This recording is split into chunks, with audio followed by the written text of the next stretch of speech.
The river was a brown snake, swollen and slick, and Wyatt Calder figured it was in a bad mood.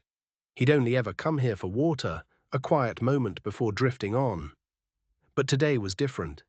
Today the river wanted to make a trade. She was already in it. Her name was Margaret Rosewood, though he didn't know it yet. All he saw was a woman losing a fight, her skirts tangled around her legs like anchors, and beside her two little girls, no bigger than his saddlebags, clinging to their mother's dress while the current tried to steal her away. He was off his horse before his brain caught up. His boots sank in the mud as he got closer. The water looked slow, lazy even. But Wyatt knew better. Beneath the surface, the river had teeth. "Hold on," he yelled, his voice rough. "Don't fight it." She turned her head. Wet hair was plastered to her face, but her eyes were bright, burning with a fire that hadn't been put out yet. She coughed, spitting water, and her voice cut through the roar of the current, sharp and clear. "Take my children," she shouted, "and my ranch is yours." The words hit him like a physical blow. He must have heard her wrong. People don't trade children. Not for land, not for anything. But her eyes, fierce and desperate, told him she'd never been more serious in her life. The girls were crying now, their little fists twisting the fabric of her dress. He slid closer to the bank, reaching out a hand. "Mom, just take my hand. I can pull you all out." She smiled, but it was a sad, broken thing. It was the smile of someone who already knew the ending. "A bargain," she said, her voice dropping lower. "Swear it."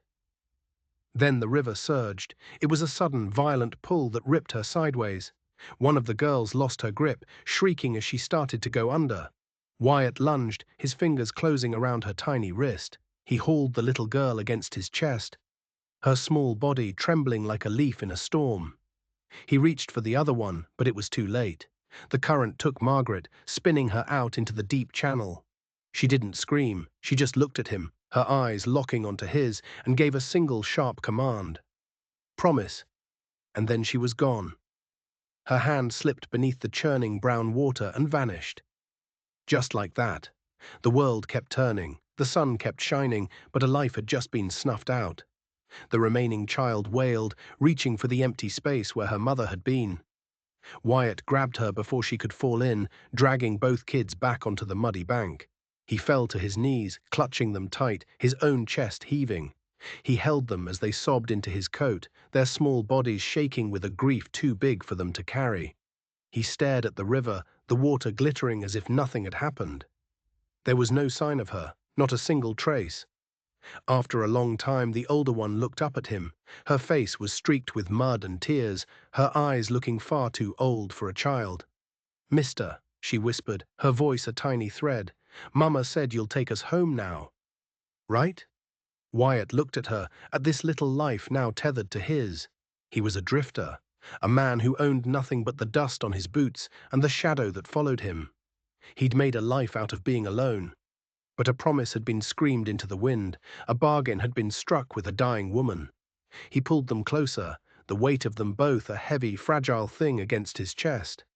As he stood up, ready to leave the river behind, he felt something small and hard pressed into his palm. It was the little girl he'd pulled from the water first. Her fist was clenched tight. He gently opened her fingers. Inside was a small, crudely carved wooden bird. He frowned, thinking it was just a child's toy. But as he looked closer, he saw a single letter burned into its base, the letter P. He walked them away from that terrible place, one girl on his hip, the other holding his hand. The horse followed behind, carrying the ghost of a rider who would never return. As they started the long walk toward town, the younger girl, the one who'd held the bird, mumbled something in her exhausted grief. It wasn't Mama. It was a name, a whisper he almost missed. Pike. The road to town was a dusty ribbon cutting through the prairie. Wyatt walked, matching his pace to the two small pairs of boots scuffing beside him. Every step was heavy, heavy with the silence of the two orphans, heavy with the weight of a promise he hadn't actually made. When the town finally appeared in the distance, a shimmer of heat and wood smoke, the girls looked up as if it were a promised land. But Wyatt knew what towns were like. They had long memories and short tempers for strangers, especially a stranger like him, a drifter with two children who weren't his. He was right. As they walked down the main street, the town stopped. Women paused their chores to stare. Men leaned against posts and whispered behind their hands. He didn't have to hear the words to know what they were saying. Drifter, vulture, after her land. The judgment was so thick he could feel it on his skin. The girls felt it too. They pressed closer to him, hiding their faces from the hard, accusing eyes. He wanted to tell them it would be okay, but that would be a lie. He had nothing to offer them but his own broken silence. Near the end of the street, a preacher stood watching them. He was a thin man, Reverend Amos Harlan, and he held a Bible like it was both a shield and a weapon. As Wyatt passed, the preacher spoke, his voice low but clear. "Pure religion is this," he said, not looking at Wyatt but at the town around them. "To visit the fatherless in their affliction." Wyatt met the preacher's eyes for a second. There was no judgment there, only a quiet question. But then the preacher stepped closer, out of earshot of the others. His face was grim. "You be careful, mister," the preacher whispered. "Margaret Rosewood had an enemy in this valley. A powerful one, a man named Edgar Pike." The name hit Wyatt like a cold splash of river water. Pike, the name the little girl had whispered. Suddenly, this wasn't just a tragedy, it was something else, something darker. That night, they found no shelter. The innkeeper, a big man with shifty eyes, took one look at them and said he was full. Wyatt saw him talking to a ranch hand a moment later, a man with a familiar brand on his saddle, a stylized P. It seemed the whole town was already against him, and he was starting to understand why. He led the girls to a small grove of cottonwoods outside of town and built a fire. He wrapped them in his bedroll, their small bodies huddled together against the dark. After a while, one of them asked him to braid her hair like her mama used to. His hands, used to rope and leather, were clumsy and rough. But he tried. As the girl sat patiently, he felt a strange shift inside him. He was a man who ran from connection, who believed he was meant for solitude. Yet here he was, under a sky full of cold stars, trying to braid a little girl's hair. He was failing. Failing at braiding, failing at being a comfort, failing them just like he'd failed everyone else in his life. Later, as they slept beside him, the older twin, Clara, began to toss and turn. She was dreaming, mumbling words in a terrified whimper. He leaned closer to hear. "No," she cried in her sleep, "don't push her. The black hat man." He pushed her. Wyatt went rigid. The fire crackled, spitting embers into the night. The pieces clicked into place with horrifying clarity. The woman's desperate bargain, the whispered name, the hostile town, the preacher's warning, and now this. Margaret Rosewood hadn't slipped. She hadn't been taken by a tragic accident. She'd been murdered. And her daughter had seen it all. The road to the Rosewood Ranch was lonely, winding through land that felt like it was holding its breath. When they finally saw it, it looked like a gravestone on the prairie. The barn was sagging, the fences were down, and the house stared at them with blank, empty windows. The girls ran ahead, shouting for their mother, their small voices swallowed by the vast, grieving silence. Wyatt followed, the weight on his shoulders heavier than ever. He wasn't just a guardian now, he was a witness to a crime nobody else seemed to care about. The ranch was worse than he'd expected. It wasn't just neglected, it was broken. The fences hadn't just fallen, the wires were cut clean through. The water trough by the barn was splintered, the wood looking like it had been struck with an axe. This wasn't decay, this was destruction. While the girls wandered through the silent house, touching their mother's things with a heartbreaking reverence, Wyatt walked the property. He found the well.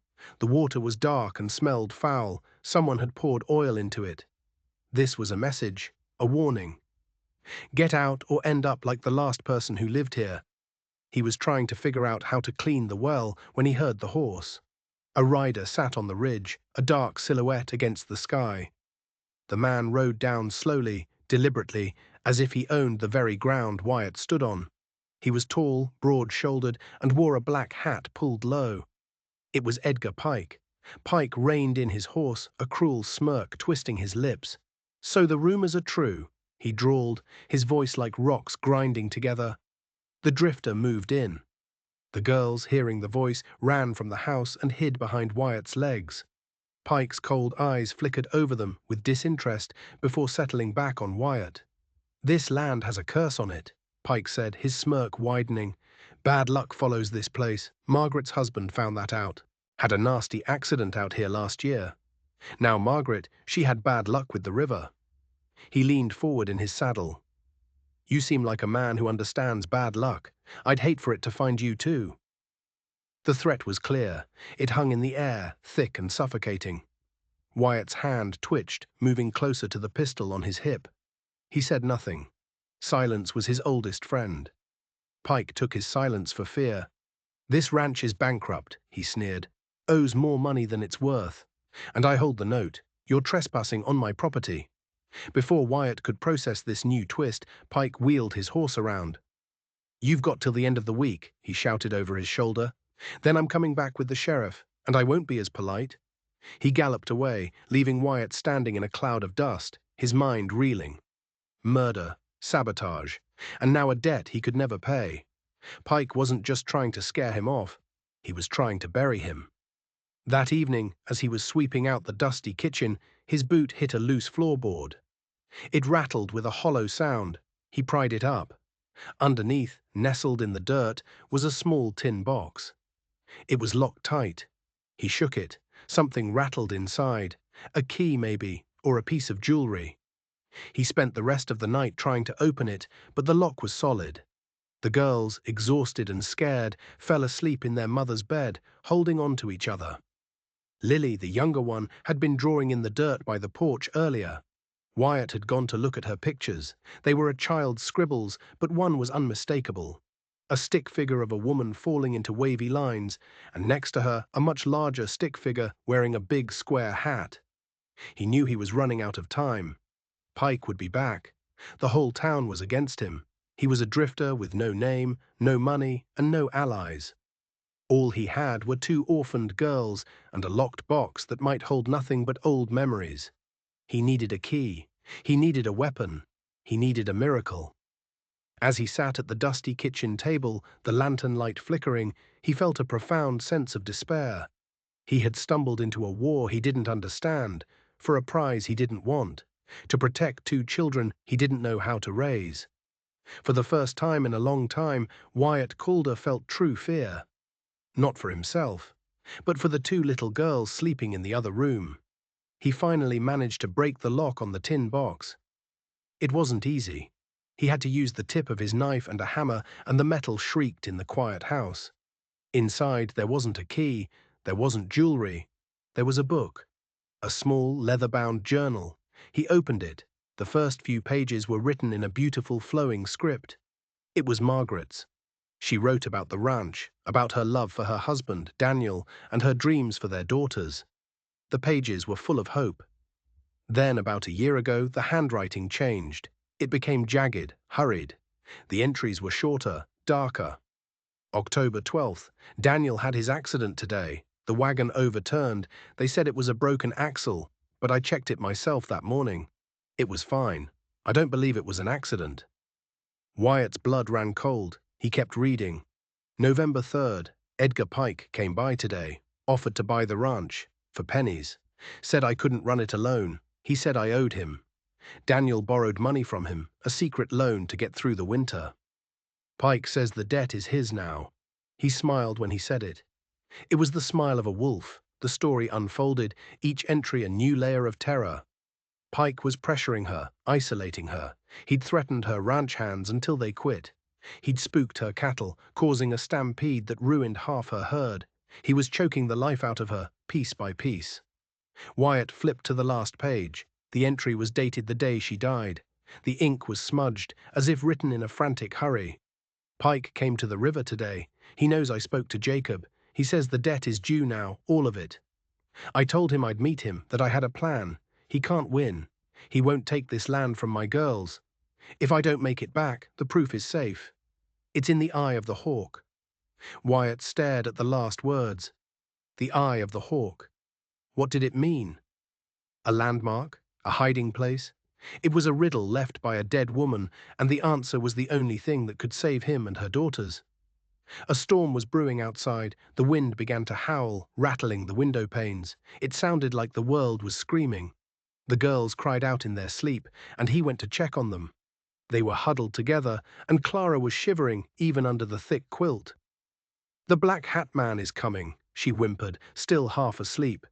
A loud crash from outside made them all jump. It sounded like the barn door being ripped from its hinges. Wyatt grabbed his revolver. He peered through the window, but all he could see was driving rain and darkness. Then he saw it. A flicker of orange light near the barn. It wasn't a lantern, it was fire. Pike wasn't waiting a week. He was here. Now. And he was trying to burn them out. Wyatt burst out of the house and into the storm. The rain was a solid wall of water, and the wind nearly knocked him off his feet. The fire was at the corner of the barn, already licking its way up the dry wood. He saw two figures on horseback, their faces hidden by the storm. They were Pike's men. He fired a shot into the air. "Get away from here," he roared. One of the men turned and fired back. The bullet splintered the porch railing next to Wyatt's head. This wasn't a warning anymore. This was an execution. Wyatt dove behind the water trough, the one Pike's men had already broken, and returned fire. He wasn't aiming to kill, just to drive them back.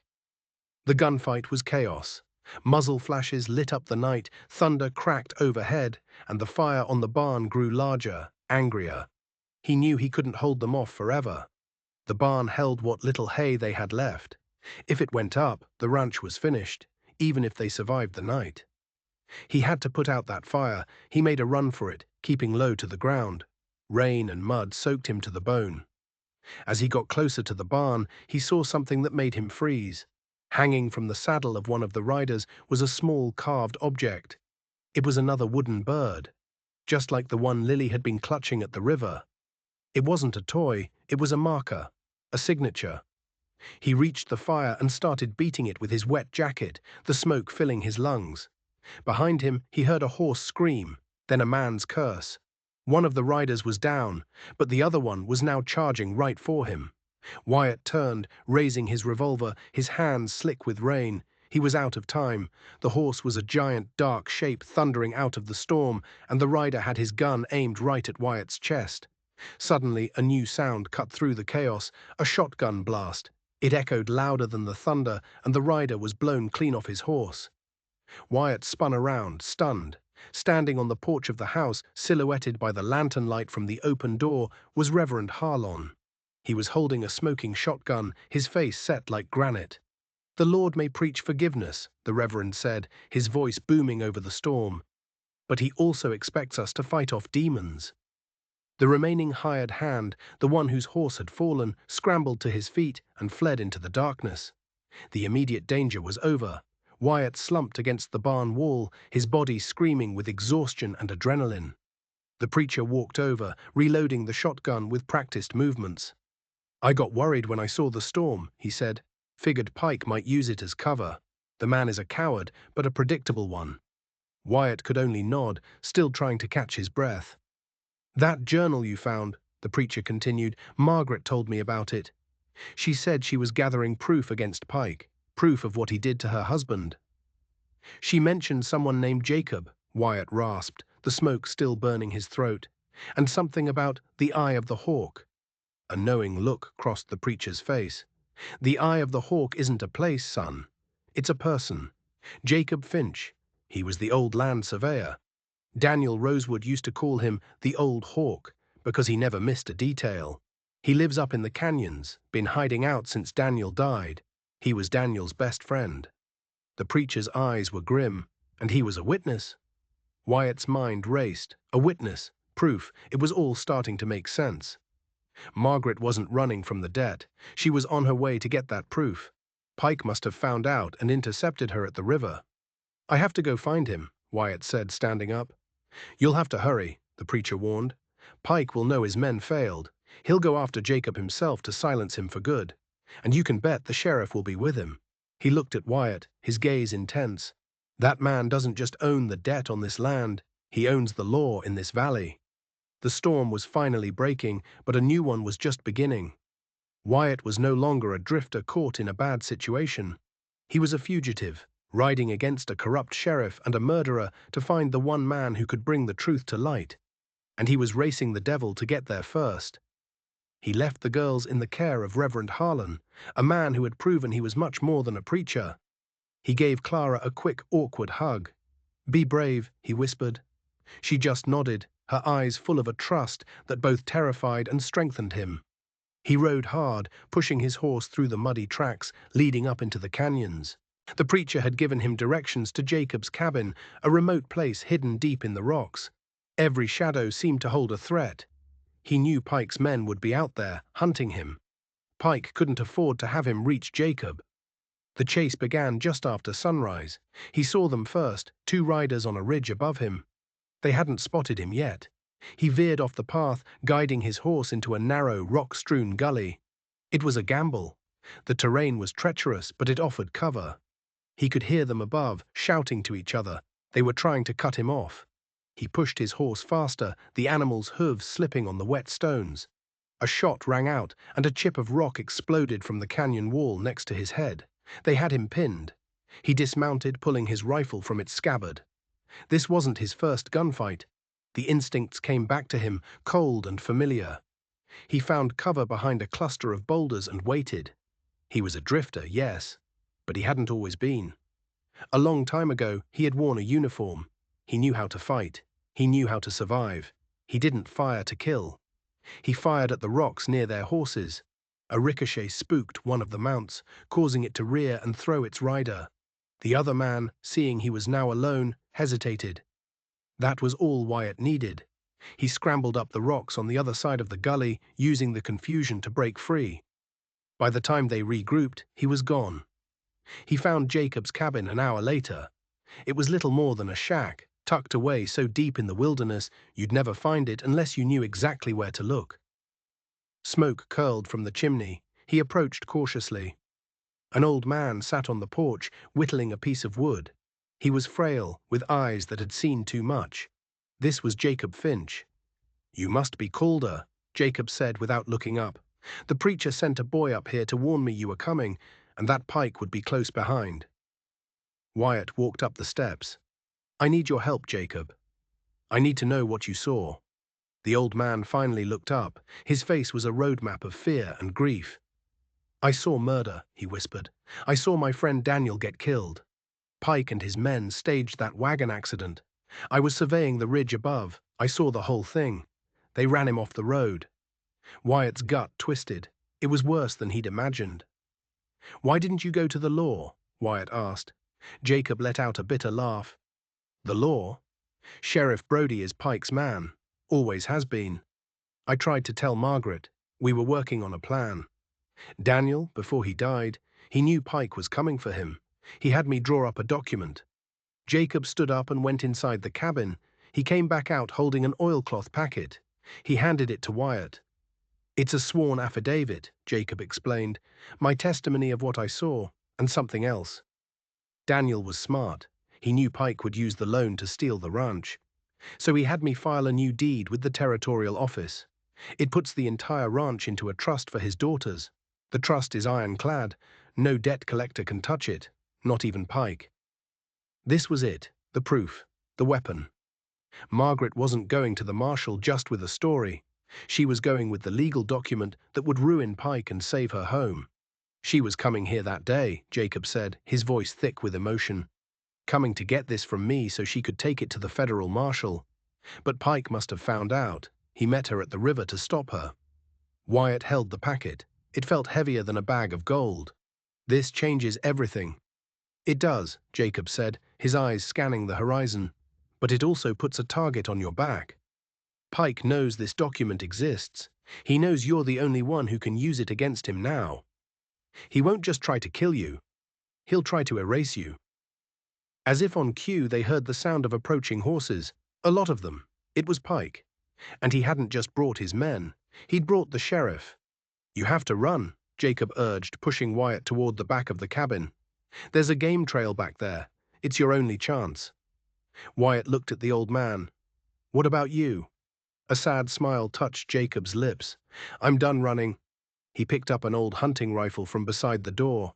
"I'm going to buy you some time. For Daniel, for Margaret, now go." Wyatt didn't argue. He ran. As he disappeared into the trees, he heard shouting from the front of the cabin. Then a single gunshot. He didn't look back. He just ran, clutching the oilcloth packet, the final testament of the Rosewood family in his hands. He was no longer just a drifter. He was a messenger, and he was carrying the last words of the dead. He ran until his lungs burned, the sounds of the posse fading behind him. He had the proof, the ironclad document that could destroy Pike and free the ranch forever. But Jacob's warning echoed in his head. The sheriff was Pike's pawn. He couldn't just ride back into town and declare victory. They'd arrest him on some trumped-up charge, and the document would disappear.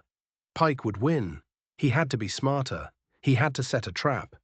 He found a secluded spot and thought it through.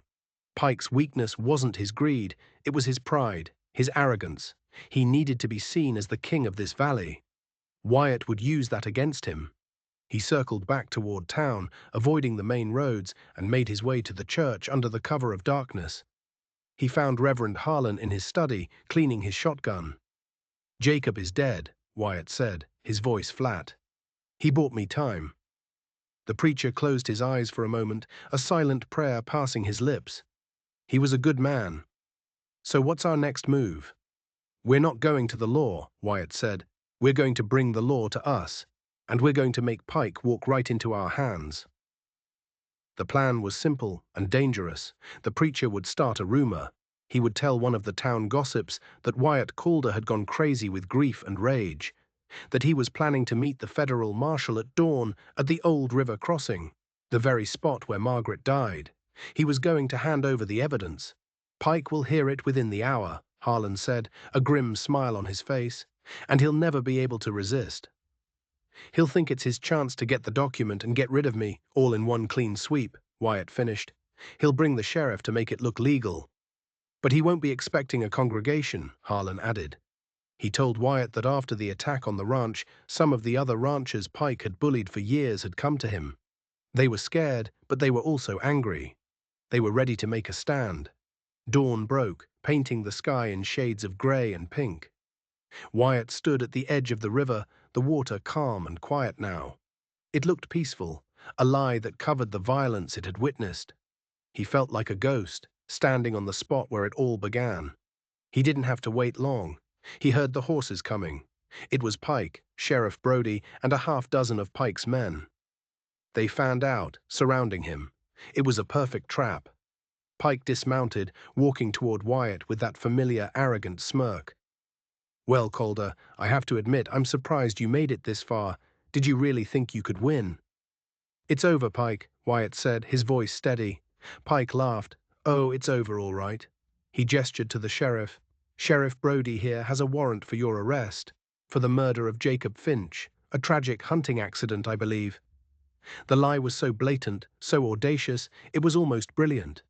They were going to frame him for the very murder they committed. "Just give me the papers, Drifter," Pike sneered, holding out his hand. "Give them to me, and I'll tell the sheriff to make sure your hanging is a quick one."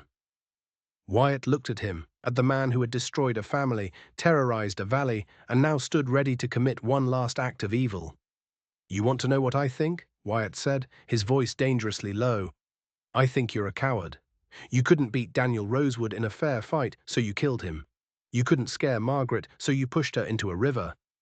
Pike's smirk vanished, his face contorted with rage. "She was a fool, just like her husband. She should have just given me the land," he bellowed, his voice echoing across the water. "This land was always mine. I made sure of it." It was the confession, the one Wyatt had been waiting for. "I'm glad to hear you say that," a new voice said. Pike spun around. Stepping out from the cottonwood trees was Reverend Harlan, and behind him were a dozen local ranchers, all holding rifles. And standing next to the preacher was a tall man with a silver star on his chest. A real one, a U.S. Marshal. Pike's face went white. Sheriff Brody fumbled for his gun, but the ranchers all raised their rifles in unison. He froze, his hands in the air. "Edgar Pike," the marshal said, his voice like iron. "You and your sheriff are under arrest for the murders of Daniel and Margaret Rosewood and Jacob Finch. These men have all signed affidavits testifying to your campaign of terror in this valley." The trap had closed. Pike looked around, his eyes wild with disbelief. He was surrounded, beaten. His reign was over. As the marshal snapped the cuffs on his wrists, Pike stared at Wyatt, his face a mask of pure hatred. "You," he spat. "A nobody, a drifter." Wyatt just looked at him. "I made a promise," he said quietly. He stood by the river as they led Pike away. Justice had come to the valley. The long night was finally over. He turned and looked back toward the ranch. He wasn't a drifter anymore. He had a home to go to. The seasons turned. The ranch began to heal, and so did the people in it. Wyatt, with the help of his neighbors, rebuilt the fences, cleared the well, and planted the fields. The house, once filled with silence and sorrow, was now filled with the sound of the girls' laughter. They called him Wyatt at first. Then, one evening, as he was clumsily braiding Lily's hair by the fire, she looked up at him. "You do it almost as good as Mama," she said. Then she leaned her head against his arm. "Can we call you Pa?" Something inside Wyatt's chest, something he thought had died a long time ago, cracked open. He couldn't speak. He just nodded, his throat tight with an emotion he didn't have a name for. He wasn't a hero. He was just a man who had been given a second chance he never thought he deserved. He had found a family in the wreckage of a tragedy. He had found a home on a piece of land bought with a promise. He would often stand on the porch in the evening, watching the girls play in the yard, and he would think of Margaret Rosewood. He had kept his promise. Her daughters were safe. They were happy. They were home. And so was he. If you enjoyed this story of a promise kept, don't forget to like and subscribe. It helps us bring more stories like this to you, and let us know in the comments which city are you watching from. Thank you for being here with us.